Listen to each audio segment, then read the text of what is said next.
Hello, everyone. Welcome to the Ethical Humanist Society.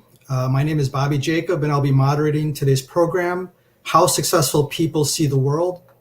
Today's platform is virtual, as you can see. Out of concern for everyone, the EHS has discontinued in-person gatherings.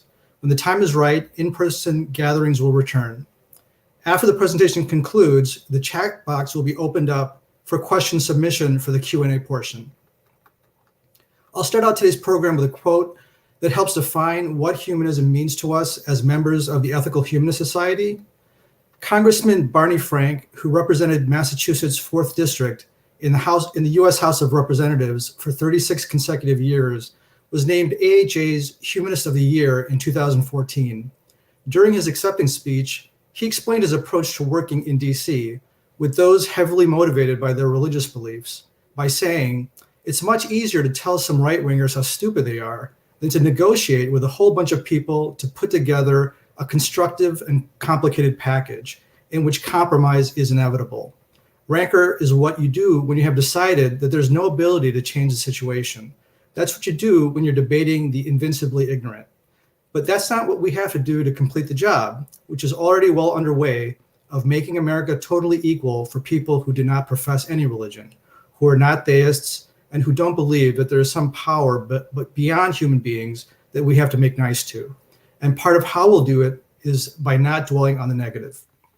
He concluded his remarks with, "Let's remember that part of humanism is respecting and being nice to people.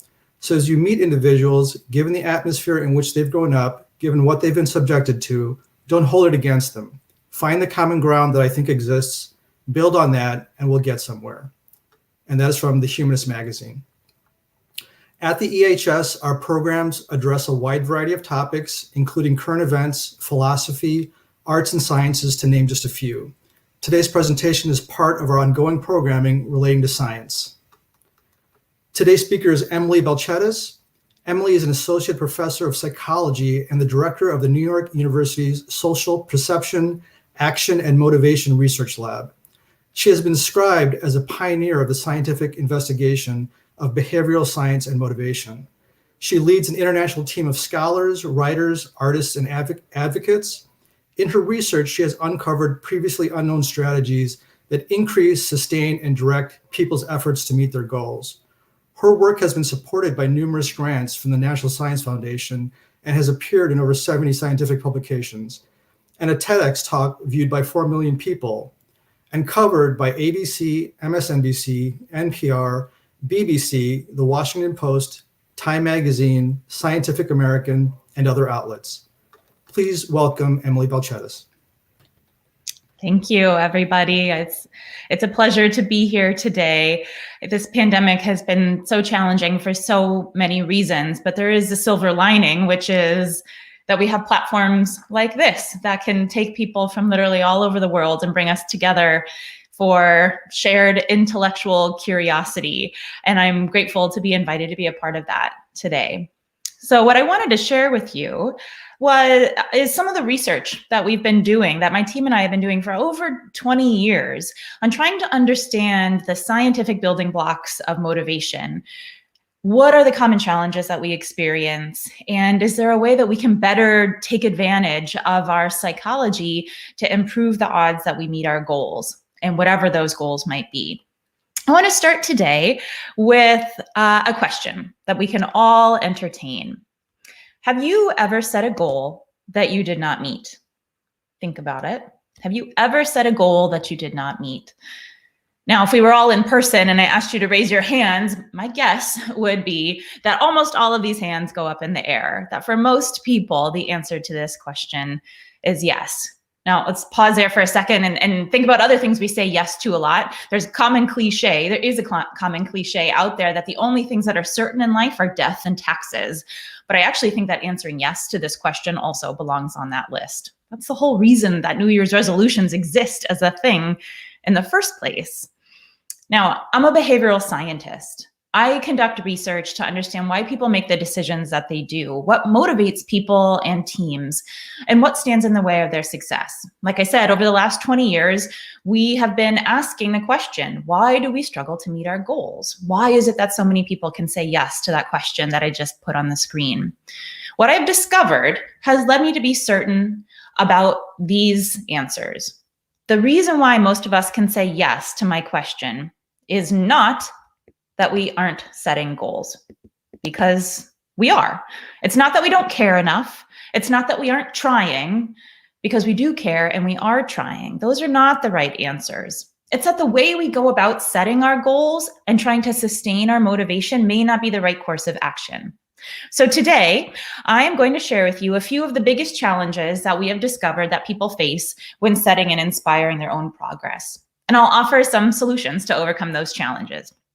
Now, the first problem that I want to talk with you about today is that we are setting goals at the wrong level. We are setting goals at the right level of difficulty. Now, probably in this pandemic, many of us have had to take up cooking at a level that we never before had to, or a level we never before even wanted to.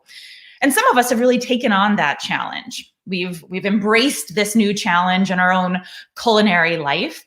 And for a lot of people, we might have set our sights too high out of the starting blocks in terms of cooking, but also in terms of life more generally. That can lead to disaster.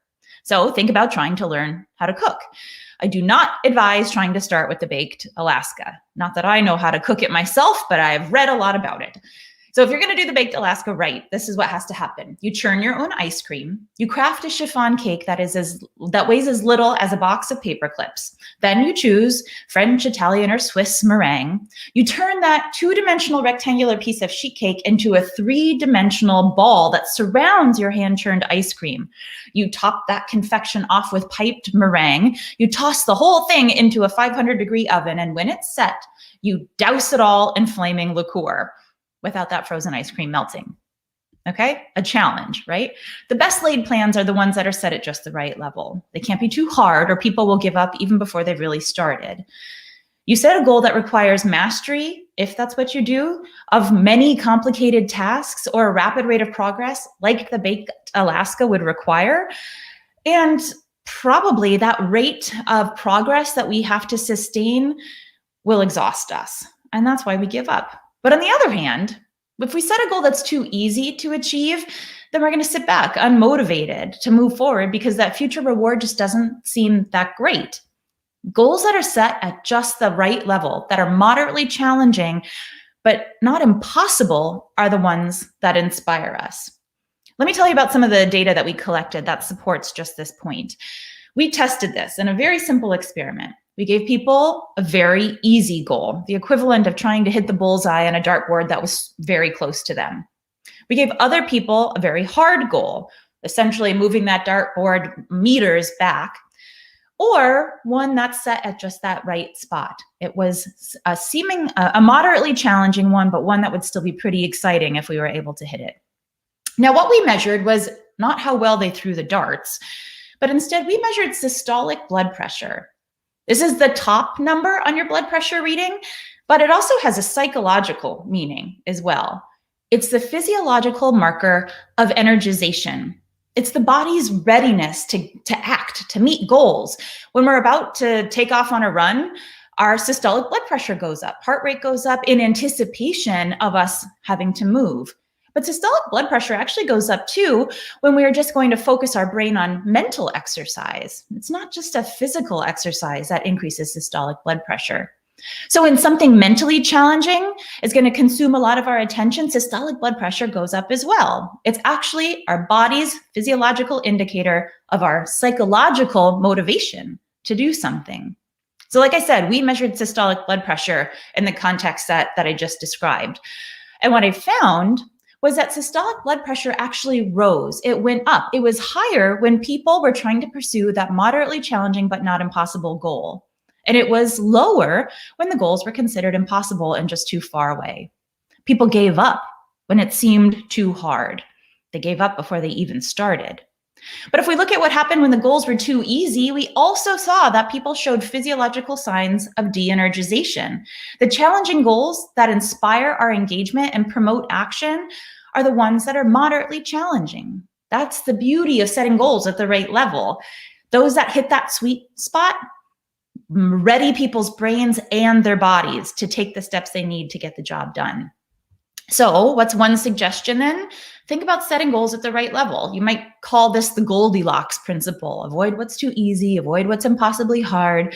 Find that spot that's just right, like Goldilocks did. The second problem of motivation and goal setting is that we stop the process of goal setting too early. We stop the process of goal setting too early. Let me give you an example. This is a vision board or a dream board. The idea of vision boards or dream boards like this are actually really popular ways for inspiring goals.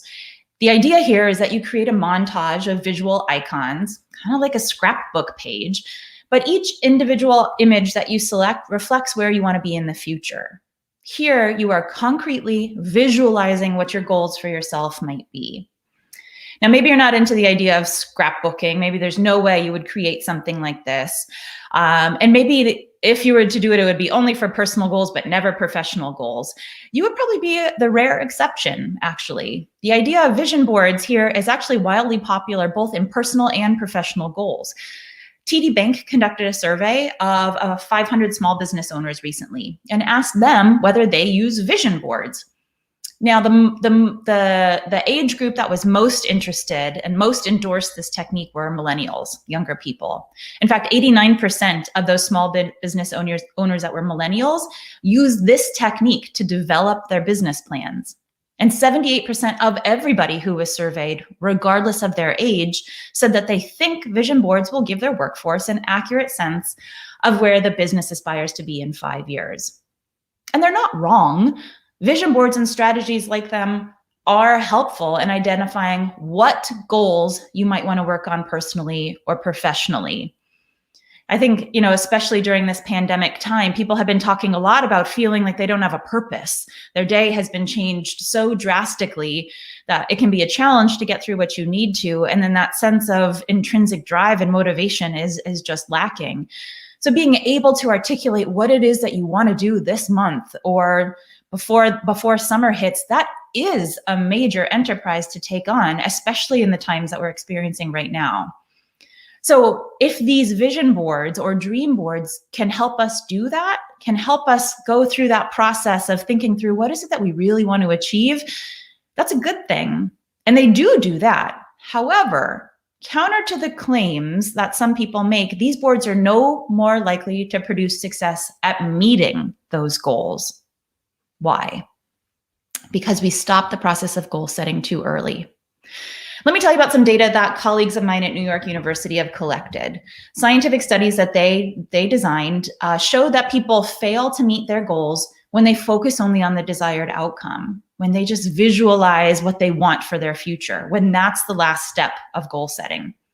The study found that people actually showed signs of giving up on their goals too early. They also measured systolic blood pressure for the same reasons that I said we did.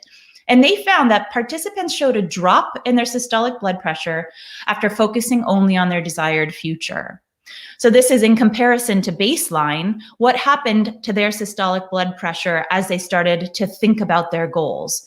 The blue bar here shows that those people who were focused on what they wanted, those that were focused on what would success look like for you in your life, compared to their baseline levels of systolic blood pressure, their blood pressure went down after they thought about what their goals would be. And that's in comparison to the yellowy orange bar. Now, these are people who thought about what they wanted, but then they also second-guessed the plan of attack that they had for how they're going to get there. They were thinking about the obstacles they might face and whether this, in fact, was the right goal for them. We see there that their blood pressure ticked up slightly, not a significant degree, but it didn't go down in the same way that that blue bar did. What that blue bar does is suggest that a focus on the far-off future can actually backfire. Simply setting those goals may not work to help us achieve our goals because it doesn't prepare our bodies to literally take the steps we need to get the job done. Okay, so what can we do then? I'm not saying don't dream big. I'm not saying to avoid those vision boards if you find that they work for you, or whatever form that might take, journaling about what it is that you want, having a check-in with your personal board of directors every few months to see what is it that you want to achieve in the next 3 months. Keep doing that. Keep thinking big picture. But here's the next step. If the problem is that we're stopping the process of goal setting too early, don't stop there. Add to the process of goal setting, forming a concrete plan of action. Okay, what do I mean by that? I mean that first, think about what we want, think about what it is, what would success look like.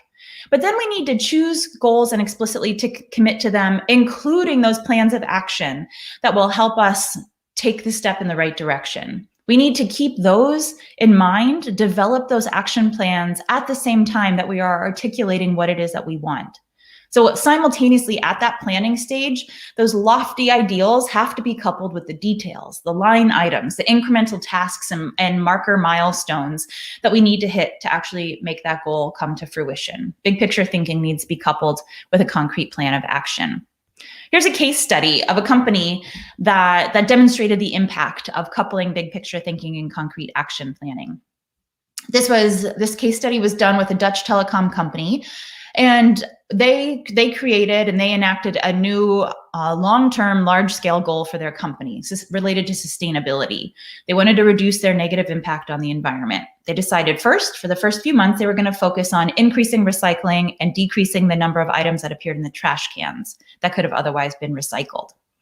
So each department of the company put recycling boxes out. They had a special team of people that repeatedly informed employees about the new sustainability goals and about the importance of the recycling boxes and why they're there.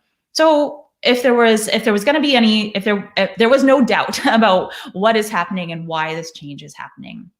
However, despite being given that goal, clearly articulating that this is a new company-wide mission, the amount of paper and plastic cups appearing in the personal waste baskets at desks didn't seem to be reduced. It didn't work.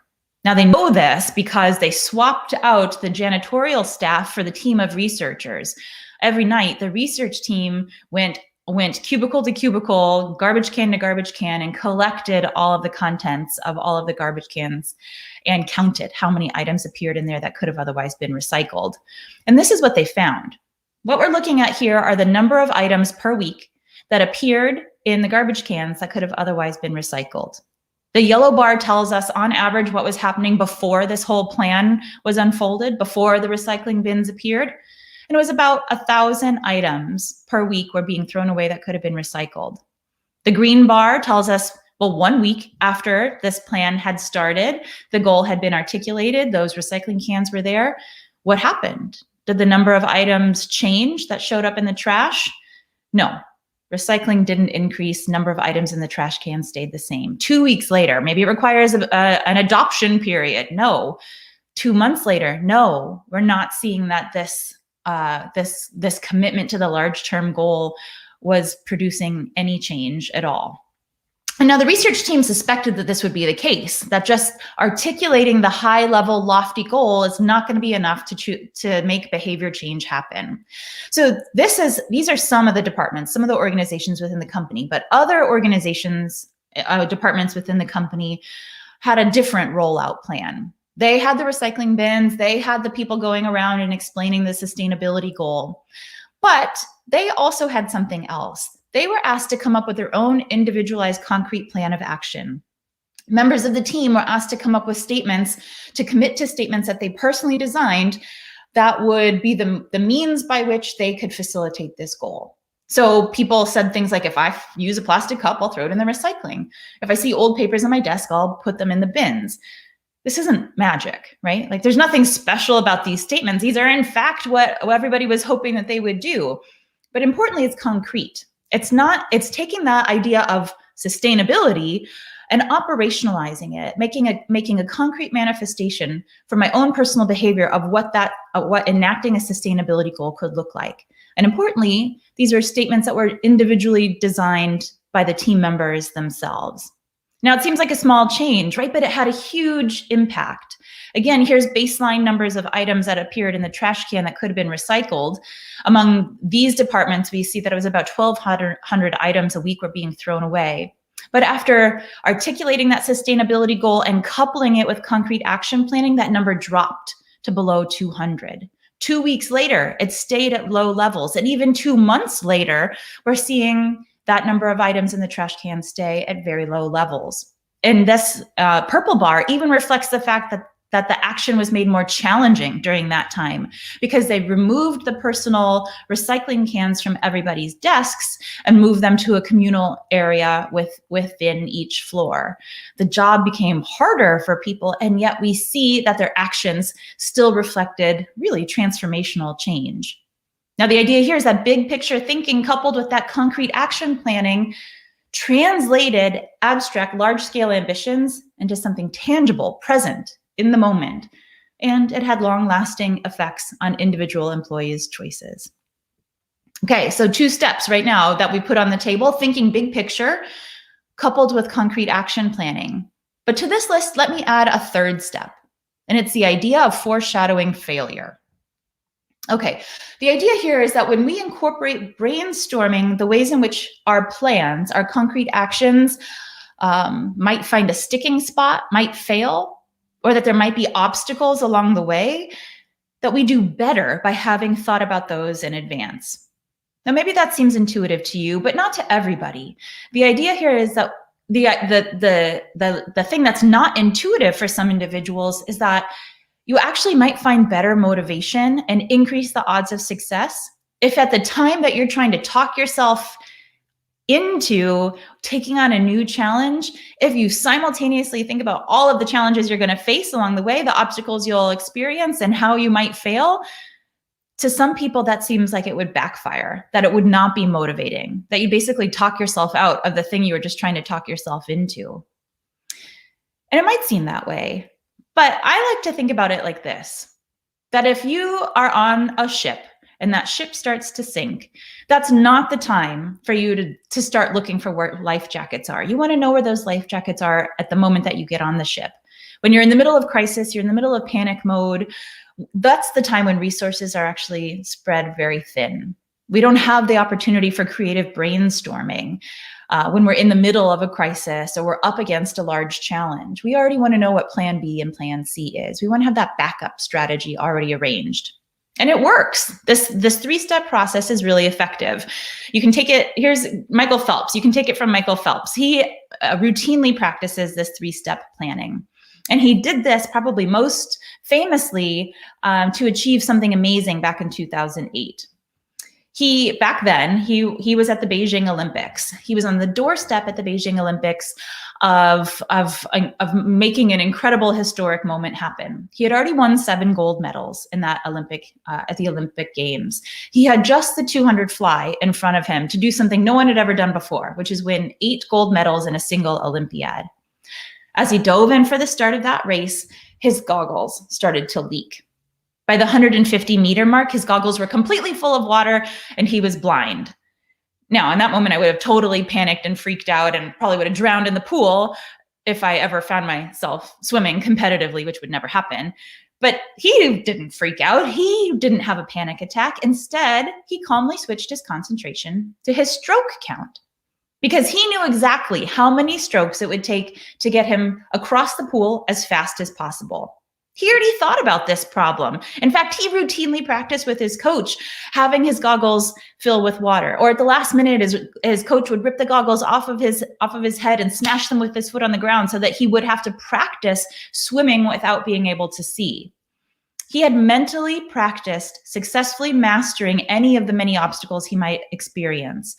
So when one popped up, as it did at this moment of Olympic history, Michael Phelps wasn't thrown off by it. He knew exactly what he needed to do, and he did it to win his 8th gold medal. Eventually, he'd go on to have 15 more. Now, many of us might not find that our goals are enacted in the swimming pool, but this strategy works for all of us.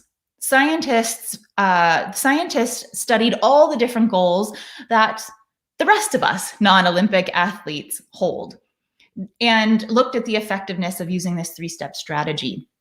They found that people who incorporate this tactic into their daily routines accomplish more of what they set out to do.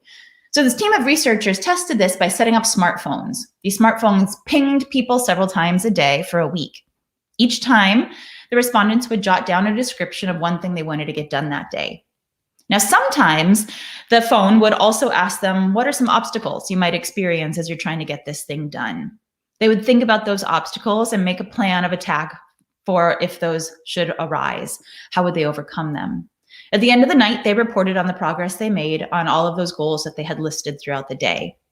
And what the researchers found was that when the goals were difficult to meet, considering the challenges and planning solutions preemptively led to over 50% more progress relative to those goals whose obstacles were not foreshadowed, those that only thought about their goal. Future planning for failures improved their productivity. So when I said that the problem was that people stop the process of goal setting too early, it's because they often stop the process at setting that goal. But if we incorporate these 3 strategies at the goal setting stage, we're more likely to get done what it is that we've set out to do. So think big picture. What is it that we're trying to accomplish? What are the concrete steps that we can take to get there? And what are some obstacles we might experience along the way? And should those arise, what can we do about it? If we can use that 3-step process at the very early stages, we give ourselves a buffer. We give ourselves the plan B, plan C, and we give ourselves the path forward. Now let me take a little bit of an aside here and give you a chance to sort of introspect about yourself. So in this aside, here's what I want you to entertain. We're thinking about possible failures, right? This is what I'm suggesting. And I'm suggesting for some people, it just might not seem like an intuitive thing to do to motivate ourselves better. Thinking about failures or the challenges we might face can be hard for some of us because of the associations that we have with the idea of failure or obstacle or challenge. With what that word means to them, that those associations actually might be doing us a disservice. If you want to get a sense of your thoughts on the matter, you can feel free to play along with this next bit. Here's a small version of a sort of personality test that has been validated within the behavioral sciences. This is a shortened version of this survey, but it's one that I think can still give us some self-insight. So using the 0 to 3 scale, how much would these 3 statements describe you and what you think? You're going to sum up your total score here, so feel free to do that right now. Do these statements describe you? I'll give us about a minute to answer these questions for ourselves.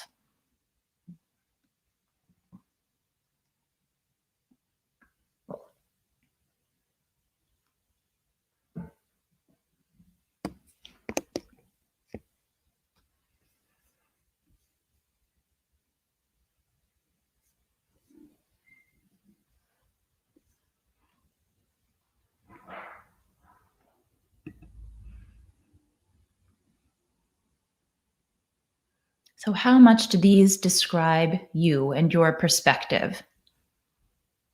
If you haven't already, again, create a summed total here. How many points do you have for part A?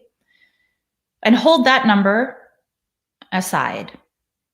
Here are 3 different statements. Again, go ahead and think about how well these reflect you. How much do you agree with these statements? And sum up your score to these 3 statements separately from the previous 3. I'll give us about a minute to respond to these.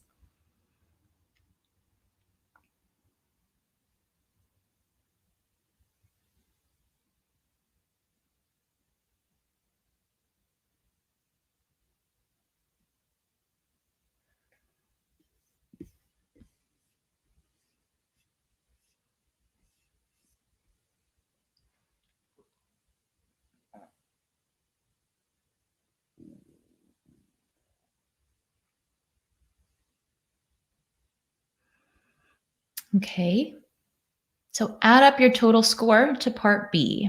You've got these 2 numbers, your total score from part A, total score from part B.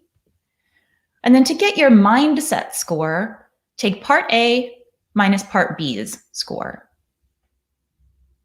Part A minus part B. Now, if your score is positive, you might, in this moment, describe yourself as having a growth mindset, a growth orientation. If your score is negative, you might have more of a fixed orientation. Now, what does that mean? Maybe you've heard about these ideas of growth mindset, fixed mindset, or incremental mindset. This is all coming from Carol Dweck's research. She's a psychologist, a social psychologist, and an educational expert that's looked at the impact of these mindsets on how we approach the idea of failures and obstacles. If your score was positive, or if you're familiar with that concept of growth mindset, and feel a kindredness with it. The idea here is that your concerns are about getting better, improving yourself, developing your skills, performing better than you did last time, and seeking mastery.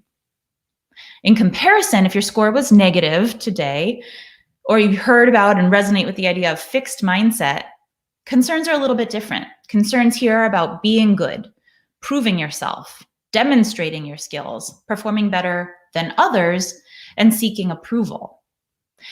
Now, these are two different ways that we might think about and respond to obstacles and challenges and the possibility of failing at something. And what Carol Dweck has said is that it's actually more advantageous for learning and for growth to have the growth mindset. Here's a concrete example of that. The brains of people who hold growth mindsets versus fixed mindsets are different. Neuroscientists have actually found that people with growth mindsets show neural recognition of mistakes in less than 1/100th of a second. And they use that quick responsiveness, that recognition that a mistake has been made, to correct their mistakes. Whereas people with a fixed mindset don't show that same fast neural responsiveness to errors. It's as if their mistakes weren't even being recognized as quickly within their neural architecture. As a result, they're slower to update their actions and reflect better choices. They conducted this task by first having participants complete a longer version of the survey, the personality test that you just completed, and coming up with that overall score to reflect who had more of a growth versus a fixed orientation. And then they had them do a task that was difficult, where mistakes were going to be made by everybody. And they looked at how are the brains responding when people make a mistake, when the mistakes in this context will be inevitable. And that's what they found, was that people with the growth mindset were able to recognize that a mistake had happened, that they committed a mistake much faster than people with a fixed mindset. And in this context, what that meant, that quick responsiveness, the quick recognition, they could update, they could change their response, they could change their behavior so that in the end, they performed better. Being able to recognize and accept that you've made a mistake, for people with a growth mindset, it means here's an opportunity. Here's an opportunity to do something different and maybe do something better. But people with a fixed mindset tend to think about mistakes as sort of a blemish on their character, that somebody might think ill of who they are or what their capabilities are.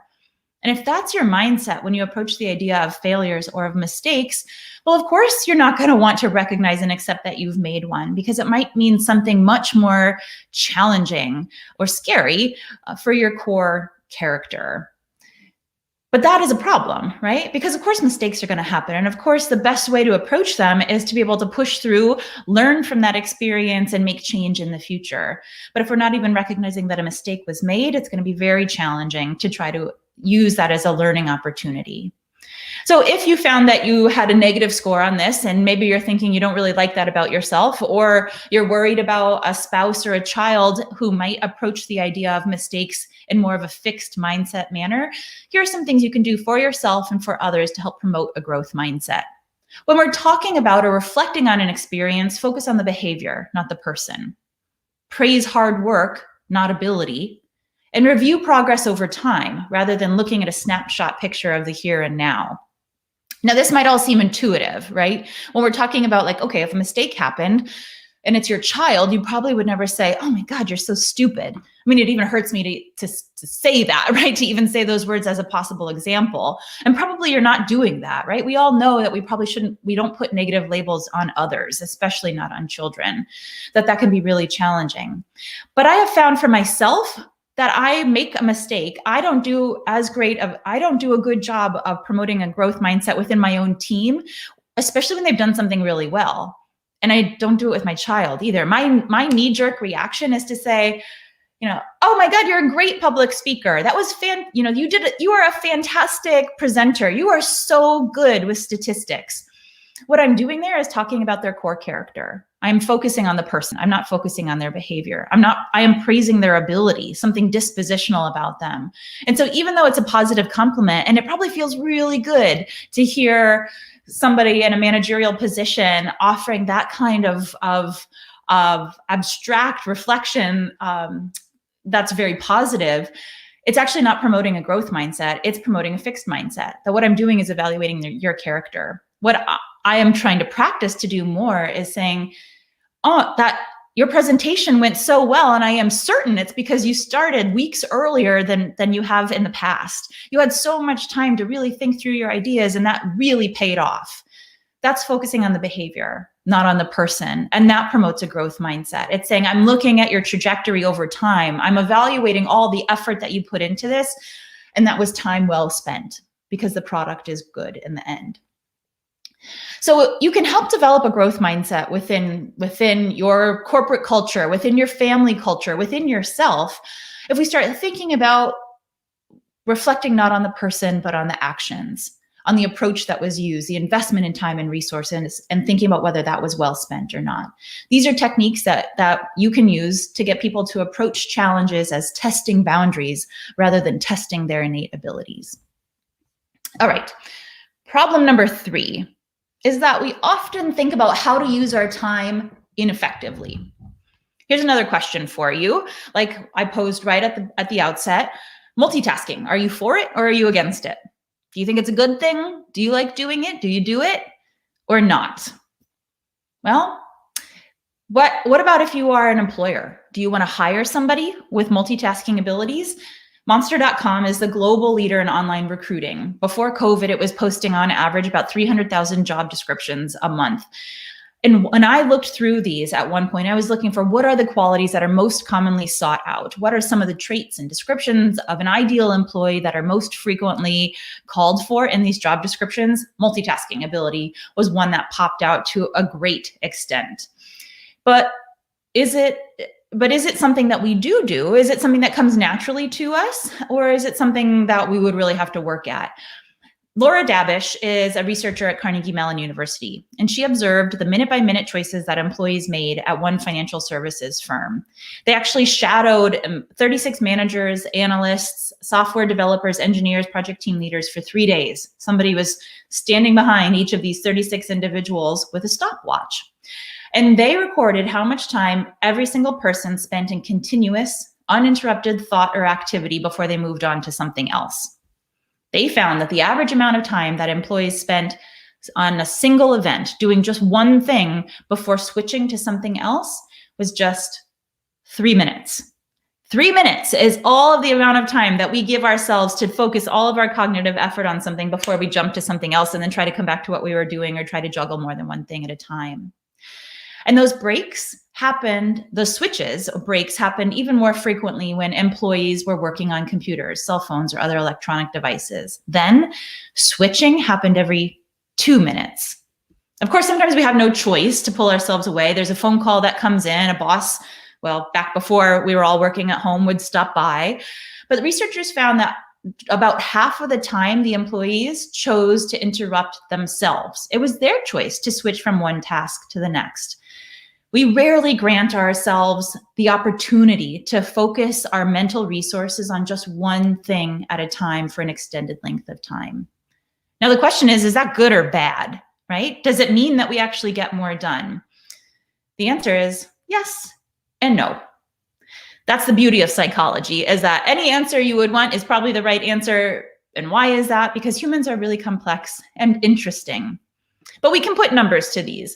Is multitasking beneficial? Yes and no. It just depends on when and how you use it. There was a statistician at Emory University who followed the experiences of 145,000 patients that physicians saw in an emergency room during a 3-year period of time. The statistician found that multitasking during the waiting window, when physicians were waiting for lab results to come back or for a consultation to come in, was both good and bad. So first off, multitasking when the patient load was minimal was linked to faster discharge times. Patients got in and out of the ER room at a faster rate because physicians could use the idle time that they had while waiting for test results to attend to patients that were new or that were already in the queue. When the demands on their time and the mental resources increased, physicians were able to double down on their job and they worked faster. And there's cool work done explaining like, how would that be the case? Why isn't that we just don't work optimally from the beginning with patient number 1 and work just as quickly and as efficiently when we get up to patient number 3 or 4? Because what neuroscientists have found is that when we add to our workload, when things are relatively easy, those low levels of stress that we experience when something is new, unpredictable, or it's calling for more of our resources, it actually produces hormones like cortisol, adrenaline, noradrenaline, and these help to prepare us for stress, how we're going to respond to stressful incidents outside of the multitasking context. These hormones impact the functioning of our hippocampus, of our amygdala, and our frontal lobes. Now, these are our most important brain structures for learning and memory. Multitasking, by indirectly engaging these parts of our cognitive system, can help us do our jobs better. So when we're multitasking, when things are easy or there's not a lot on our plate, adding that little bit of stress actually energizes our brain, produces a hormonal response that can actually trigger better decision making. But the problem is that there's benefits of multitasking, and those benefits have a limit. At some point, the mental cost of switching between tasks exceeds the benefits that the low level of stress can offer. For the emergency room doctors, as their patient load grew, there was a point between patient number 5 and 6 where that strain of multitasking among numerous patients became counterproductive and crippled their efficiency. More patients were discharged from the hospital without a diagnosis, which increased the rate that the patients revisited the emergency room within 24 hours. Their symptoms weren't being recognized, appropriately diagnosed, and remedied. So to sum it up, when the physicians multitasked beyond the point where the stress was motivating, they kept their patients in the hospital longer than they would have otherwise, and they were less effective at treating their problems. So we might not all be emergency room doctors on this call, but this still applies to us. When we're trying to look inside our own head, we can self-prescribe when multitasking might be beneficial and when it isn't. We should multitask when the job is easy or we're quite familiar with it, with the task, but we need to focus up when the job is taxing or new. And what that might mean concretely is trying to limit our exposure to different electronic devices in particular that are going to pull at us and ping us and try to grab our attention away from the job at hand. All right, I want to end with one final problem in the last couple minutes that I have to share my perspective with you. And this fourth problem is that often the goals that we're working on involve other people. We're working with somebody else to try to get a job done. But the problem is that we have a hard time reading other people the right way. I'm going to give you an example here. You can test yourself. How well can you read what this person is thinking or feeling? Do you know how well you can connect with others' inner thoughts and what their reactions are? I'm going to show you this picture of a man for just a moment. What emotion or reaction or thought do you see on his face? Okay, here you go. What did you see? Now, if we were all in the same room together, you could shout it out right now and we would hear a cacophony of different words, I am certain, because we've tested this in a more scientific context. We did the same thing, showed this picture and asked people to report what it is that they saw. And probably like all of us on the call today, the responses would have been really different. I surveyed about 120 individuals and their results were mixed, like you can see here. Now, discomfort was the most commonly offered reaction. That's why it's the largest on the screen right now, followed by confusion, uncertainty, embarrassment, and awkwardness. Negative reactions. And maybe that's what you saw too, something negative. His reaction was a negative one. But what's interesting is that that's not the only kind of reaction that people saw in his face. Several people actually saw hope, happiness, a pleasantness of surprise, empathy. Now, this is at the other end of the spectrum, right? These are completely different reactions and those negative ones that might be the prepotent response when we look at this person's face. So why does that happen? Because in the real world, the thoughts we have and the emotions that we feel at any one point in time are mixed and multiple. I'm sure, like me, you often feel excited and anxious at the same time. I can feel both sad and angry in the same moment. And I show these expressions on my face at the same time, just like that man was. What that means is that for you trying to read my face or for us trying to read his, there's an added layer of difficulty, right? If we're trying to read other people the right way, there might not be one right answer, but we might think that there is. And that can cause us problems when we're trying to understand, how is this person reacting to what I'm saying? How am I going to get the job done if I need to coordinate with them if I don't really understand where they're coming from or what their reactions are?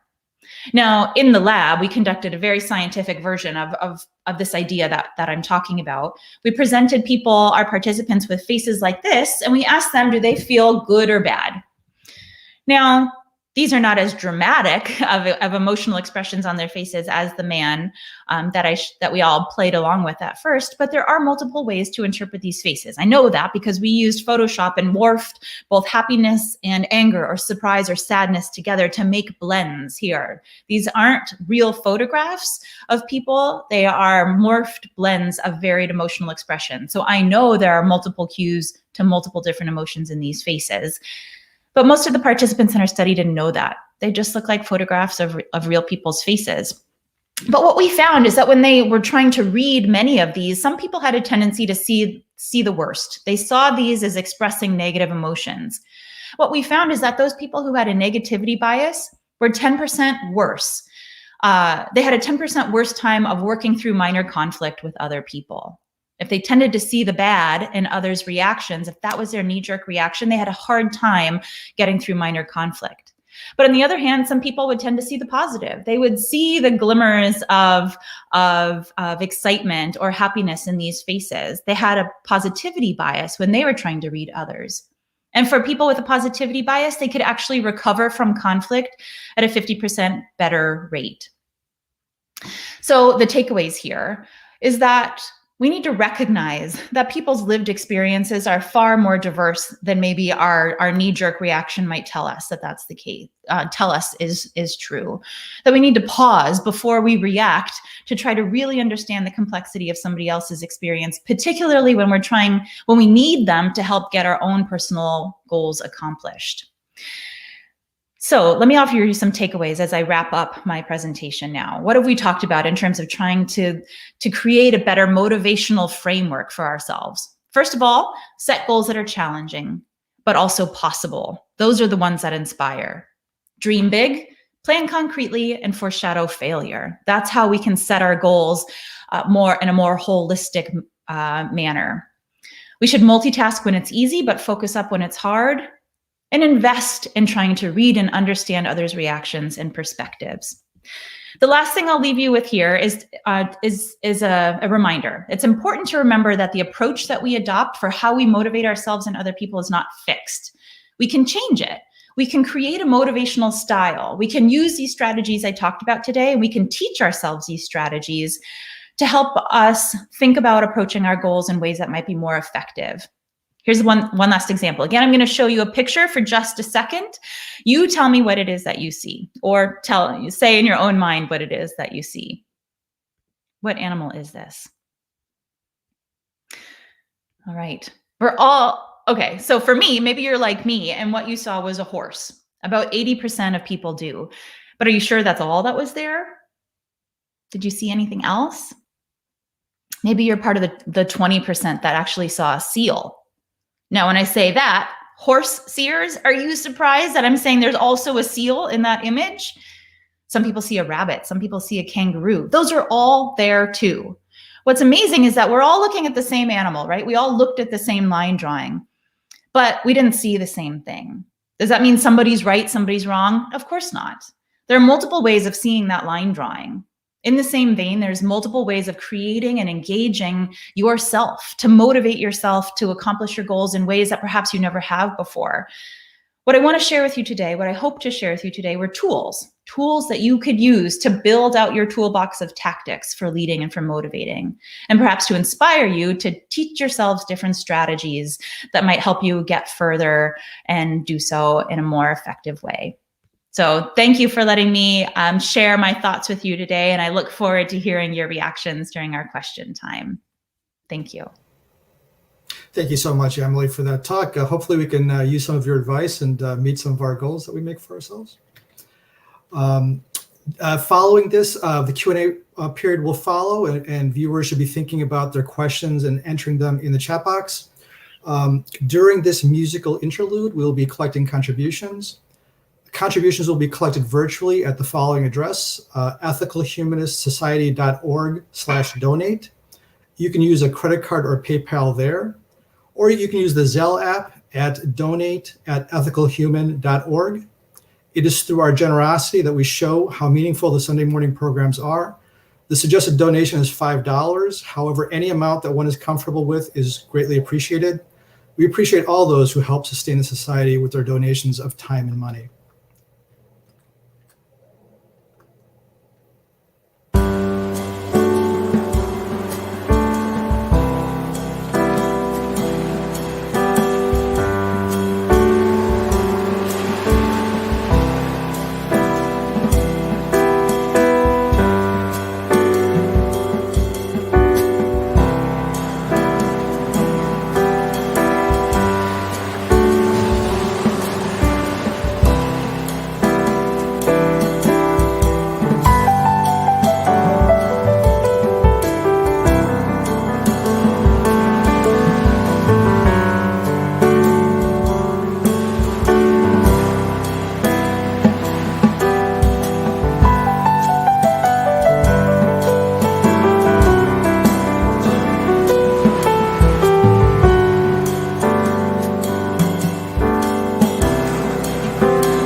All right, before we begin Q&A, I just want to make a notice here that the EHS has arranged with Emily to do a virtual book signing.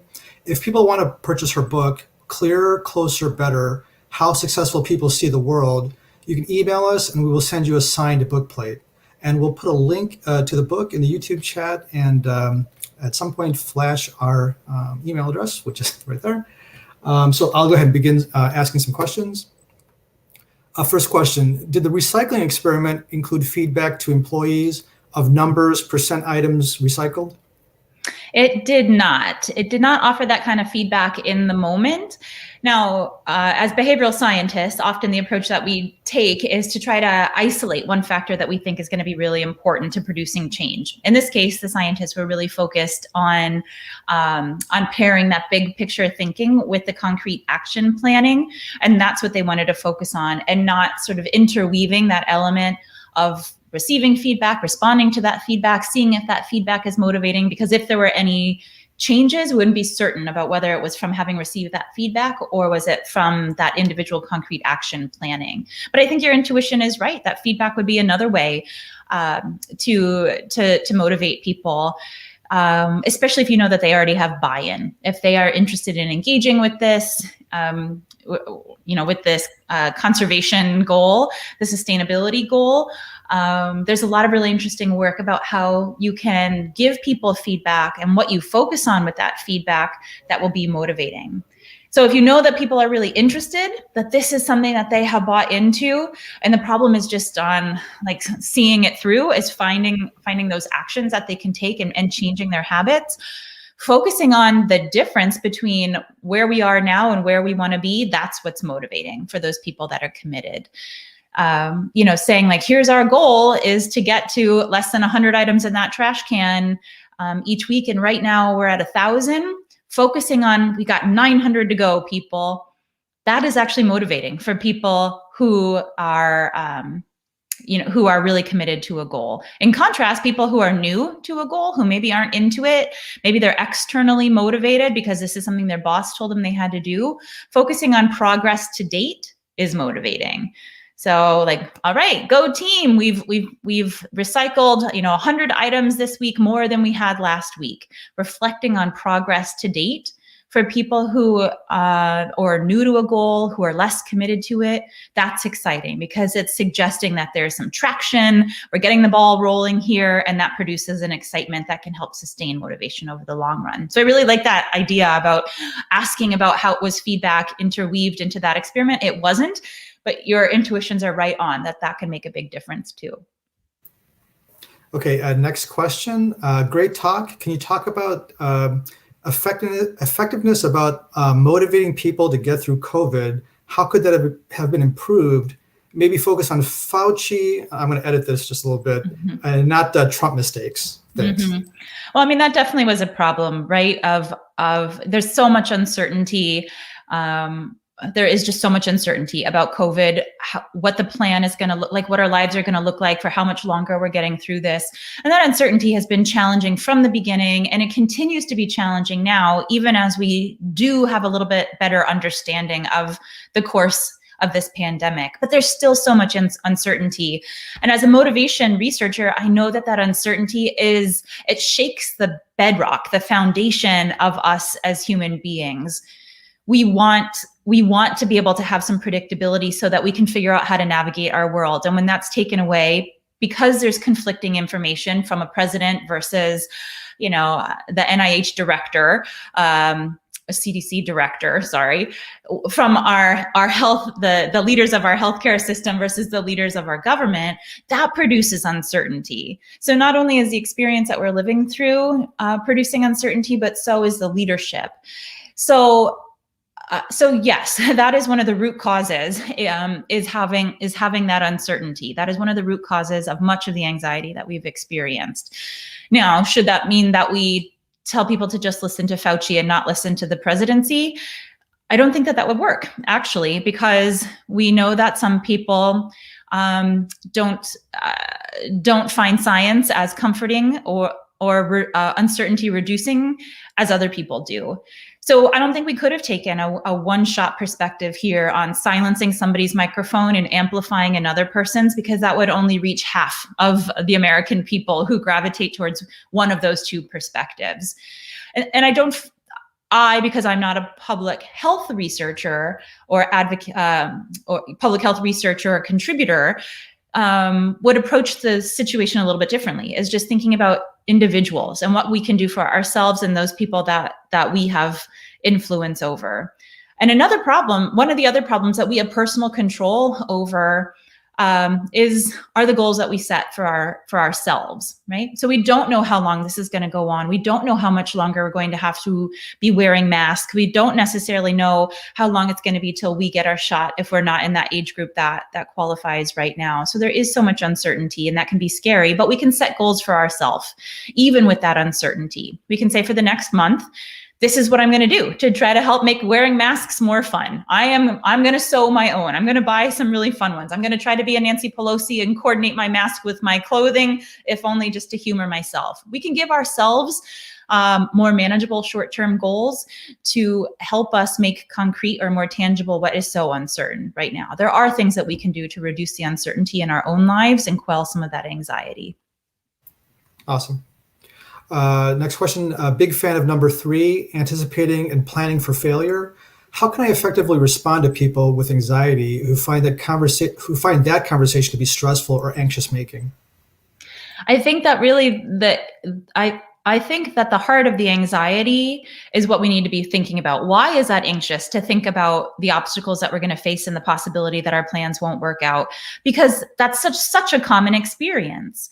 It's not, will this happen? It's, when is this going to happen? When are we going to experience a challenge that maybe taxes us in a way that we don't like?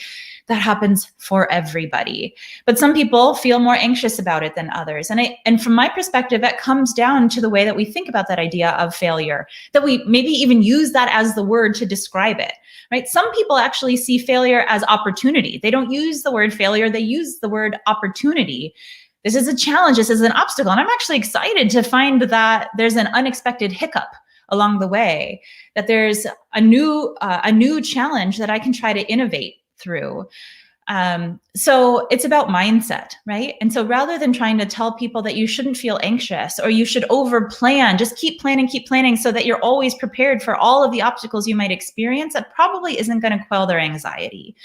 Instead, it's talking about the reality of facing obstacles and to try to reframe what an obstacle means to you. There's some great examples that I talk about in the book about how organizations do this. Google X, for example. X is a division of Google that's responsible for some of their greatest innovations, like contact lenses that can monitor glucose levels for people with diabetes. I mean, we're talking about like world-changing technologies coming out of this division. And how do they do it? Well, they accept, they endorse, they speak freely about the possibility that most of their ideas aren't going to work out.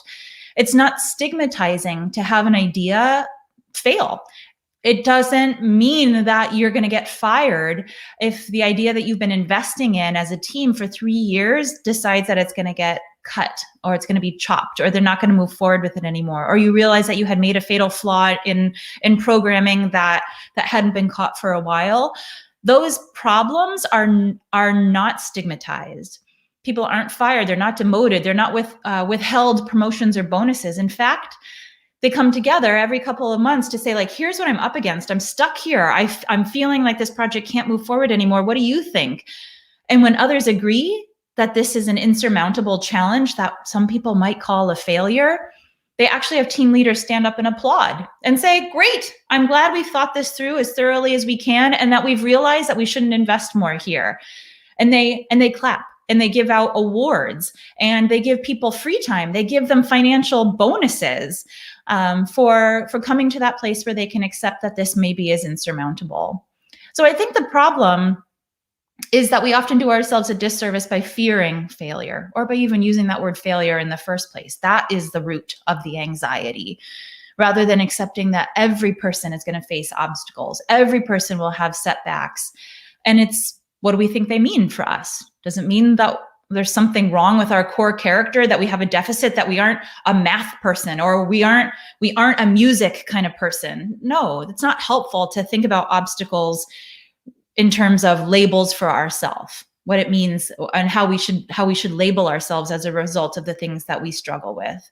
That's the cause of the anxiety. So how do we remove the anxiety? Well, we change the associations we have with that concept in the first place that are producing the anxiety. Thank you.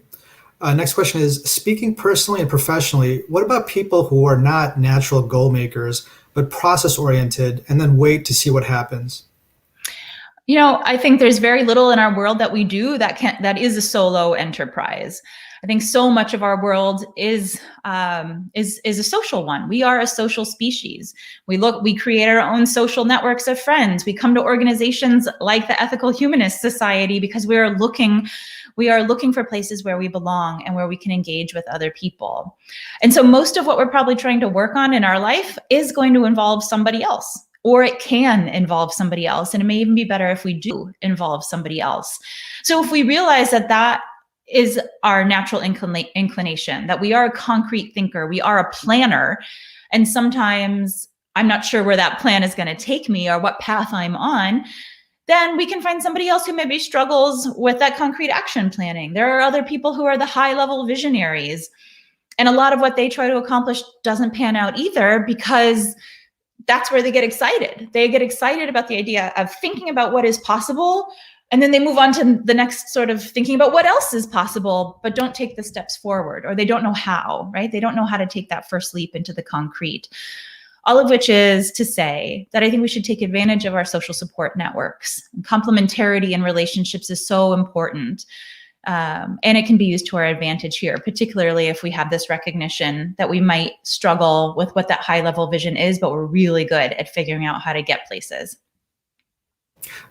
Okay, this next question is a little bit longer. How do you recommend for fundraising goals to balance your two observations about motivating people? For the very committed to the cause, and then you mentioned this about like motivating people by saying that we've got 900 to go. Yeah. And then the second part is, but does that turn off the less committed people? How do you message to both without turning off both groups? Yeah, I get the challenge of this. But I think it's important to recognize that, motivational strategies are not a one size fits all. And what this might mean is that you tailor your messaging to the specific audience. Now, I was just abstractly referencing what are real data that Ayelet Fishbach and her team at the University of Chicago found concretely. And they studied it in terms specifically of looking at fundraising effectiveness. Now, what they had done in this study, they partnered with a South Korean charity organization that was raising money for children's causes. And they had a specific goal. They wanted to raise $10,000 for this campaign. When they were about halfway there is when they decided to test two different motivational strategies, two different messaging campaigns for this organization. What they did was found those people who have ever donated to this organization before, and they considered those to be the committed individuals, ones who they didn't have to sell on the importance of this, because at least one point in recent history, they had donated any amount of money. And they put out a special campaign to those people. They compared that against others that they were sort of cold calling in a sense, that had already expressed interest. It's not quite cold calling, but they had some interest but had never yet donated. They were followers of their social media campaigns or had expressed interest in any other way. So that's how they identified these two different groups of people, the committed versus the less committed. Had you ever donated money at all before, or had you never donated any money before, but you had expressed some interest?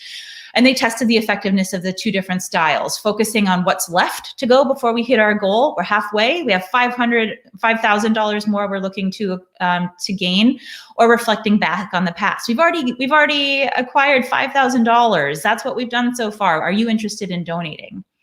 And what they found was that the people who had donated at least once in the past were more likely to donate and donated more money when they received the messaging about 5,000 to go, looking at what separates us right now from what the goal is.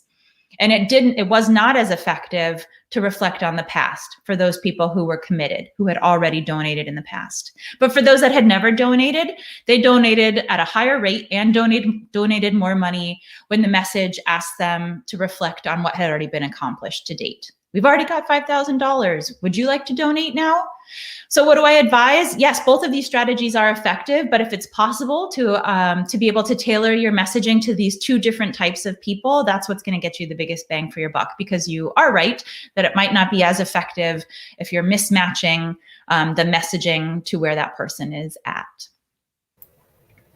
Okay, what role does a specific individual as leader matter? Can delegating monitoring goal progress to the team increase team success?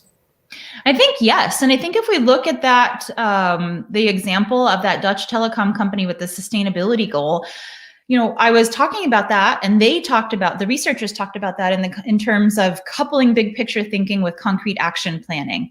Yes, that is what they did, but they also had individual buy-in. It was not that a manager was coming in, or the department leader coming in and saying, like, this is the concrete action that you will take today, or even more politely, that I'm asking you to take today. They let individuals choose that for themselves. So all of which is to say, I think that delegation, involving more people in the process of goal setting and goal monitoring, is actually key for success. You can think about it in terms of this other core principle of behavioral science, which is called the endowment effect. You give people anything and they feel a greater sense of loyalty and commitment to it. They value it more. So you can give them leadership, you can give them power, you can give them authority in terms of personal monitoring or delegating responsibility to somebody else to oversee others. And that can produce the endowment effect. I feel more buy-in now because you have invited me to own a part of this planning process. And that can help with motivation. So yeah, I agree with that intuition that delegation actually is probably an inherent ingredient in this formula for success. Okay. Is there any benefit to writing down by hand goals, action steps, checklists, barriers, backup plans, etc., versus using some kind of tracking app or other electronic methods versus saying these things out loud to an accountability partner versus just keeping it all in our heads? All of these are great strategies. Everything that is put in there in this question are all things that will improve the effectiveness compared to doing nothing or just trying to remember. So there's so much wonderful advice to unpack in this question. And it really reminded me, I have personally asked this question of myself. I took my personal hat and asked me in my professional hat, what should I be doing? In the book, I talk about how I tried all these strategies that I'm suggesting out on myself. So I'm a scientist. I have conducted research to gather the data, use statistics to analyze it so that I could offer some concrete generalizations that apply to the majority of people who might try to use them. But then I also just thought, I should practice what I preach. Just like a doctor isn't immune to the common cold, a behavioral scientist is not immune to all of the problems that people face when they set goals and they're trying to sustain them. So I just thought I should try these strategies for myself and see where they fit, where they don't, and why I struggle. So as I was writing this book, I decided to give myself a new goal and to try these strategies on myself as I approached this new goal. I had gotten this opportunity to write the book when my son was, I only have one child, when he was first born. He was 1 month old when the opportunity to write this book came my way. And I said yes. And I'm still managing my research team and now trying to write this book and trying to figure out how to be a new mother. And I decided that my goal was going to be to learn how to be a rock drummer, which was a really dumb goal for a lot of reasons. I had a baby. We lived in a 1-bedroom apartment in Manhattan. We had neighbors who didn't want to listen to the baby, didn't want to listen to my frustrations, and definitely didn't want to listen to me learn how to play drums. But this was important to me because I just thought, with the birth of my child, I'm just talking about poop and diapers and nap time, so much, which every parent goes through, but I felt really uncool. I felt like I lost myself in trying to juggle all of these things. And I wanted to explicitly carve out some time for me to do something that was important for me. Now, I'd never been a drummer before. I am a musician. I play saxophone and flute and piano, but I'm not a drummer, and I'm definitely not coordinated. I was actually kicked off my 5th grade basketball team because I tripped over my own feet and pushed out my teammate who had the ball. And so we lost the game, and her father was the coach. So I was asked to not come play again. And that's haunted me ever since. But I also feel it's diagnostic of me, not coordinated. So this would be a challenge to learn how to play drums for many reasons. But if I could accomplish it, I'd feel pretty proud of myself. And so it was a personal goal that I set out on, and I tried all these strategies on myself. Now, the question is, does it help to write them down, use electronic apps? I tried both, and they both work. I used an electronic app to monitor, am I practicing enough? Because when I just tried to remember, am I going to get this? Am I going to learn to play drums before this book is over so that I can write the end of my story and tell my audience, did I actually learn how to play this song? As I would reflect on it, I just thought, I'm not practicing enough. There's no way. I'm just not carving out enough time. So I had an electronic app start asking me, did you practice? Did you practice? Did you practice? And then I downloaded that data at the end of a month to reflect concretely on the answer to that. And I surprised myself and learned that I actually hadn't carved out more time than I ever gave myself credit for, because I just had this lingering anxiety that I wasn't going to get the job done. And so my brain was focusing on those days I hadn't practiced and not remembering those times that I had. So the electronic app helped give me a wider frame, a bigger perspective to make a better, more informed decision about whether I was making the progress that I wanted. But during the pandemic, we're all pushed in ways that we haven't been pushed before. And all my electronic means of monitoring my progress on all of my goals, it was still not doing something for me that I needed. Again, my electronic to-do lists and calendars just made me feel overwhelmed, and like I was never, hitting inbox zero. That electronic to-do list was never depleted, right? There's always something to be done, especially when we're so pressed for time. So when so many of us are pressed for time during the pandemic. So during the pandemic, I've started turning back to yes, keeping all of my electronic monitoring systems in place, but going back to a pen and paper calendar. Because what I realized is that being able to not only see, okay, this week is what I had said I would do for myself, and I could cross out those things that were, milestones that I had accomplished, but by keeping it in that yearly journal, when it gets closed, when my son messes up the pages, I could flip through it. I'd have to flip through it to find where I was again. And just seeing what I had accomplished during such a challenging year of my life, by reflecting over not just the month that the phone was sort of predisposing me to look at, but to look at the year, it helps bring a calm. It's helping me to feel like there is some productivity during this most challenging time. And so, but I think there's commonalities. Like, what is it? It's that we are not just relying on our memories. Our memories are fallible for many, many reasons that I'm sure all of us can articulate. So regardless of whether you use paper or pencil, or you use electronic devices, or you use an accountability partner, what we're doing is trying to get out of our own heads, because our heads don't necessarily do us the best service when we're trying to reflect on our own progress.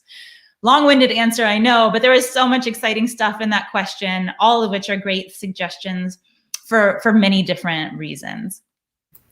Okay, I think we have time for just one more question. Let me ask this one. What do you make of the significantly more rapid switching of activity when people are using electronics versus when they were not? I think it's because the default on so many electronic devices is to call for our attention. It's just a coincidence that question came up, but this is a book I would recommend by a really good friend of mine, Adam Alter. It's called Irresistible. It just it's literally on my bedside table right now. But it talks about how the electronic world, all of our devices are set up in a way to produce addiction, to produce an electronic addiction.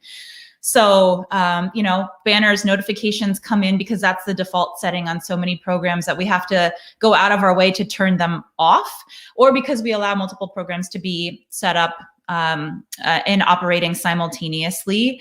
And some of that does us a service. It helps us remember that we have an appointment coming up in 10 minutes. But all of those are the ways that our electronic world are tapping us on our back the way that a child might have, or calling for our attention, or raising their hand saying, look at me, pay attention to me. Oh, here, I'm trying to help you, but actually I'm distracting you. And if we recognize that these things that are set up in a way to be helpful are also contributing to the problem, I'm not saying turn off all of the notifications or don't let your calendar remind you of important things. But we should be intentional about it. We need to weigh the costs and benefits. Is being reminded of my calendar more helpful than it is distracting, and make that decision for ourselves with intention rather than just allowing the defaults to make that decision for us. Thanks for answering all of our questions. I'm going to close the meeting with a quote. I do want to remind people that Emily's book is available, and please look at the chat for information for the YouTube link for that book. And again, to remind you that if you do send us an email, we'll send you a signed plate by Emily, which you can attach to your book. So today's closing quote: far better it is to dare mighty things, to win glorious triumphs, even though checkered by failure, than to rank with those poor spirits who neither enjoy nor suffer much, because they live in the gray twilight that knows not victory nor defeat. So that's Theodore Roosevelt, 26th President of the U.S. and winner of the 1906 Nobel Peace Prize. Dare mighty things is also used as a motto by NASA's Jet Propulsion Laboratory, and was encoded on the parachute that landed NASA's Perseverance rover on Mars last week. Thanks everyone for coming, and thanks again, Emily, for a wonderful presentation.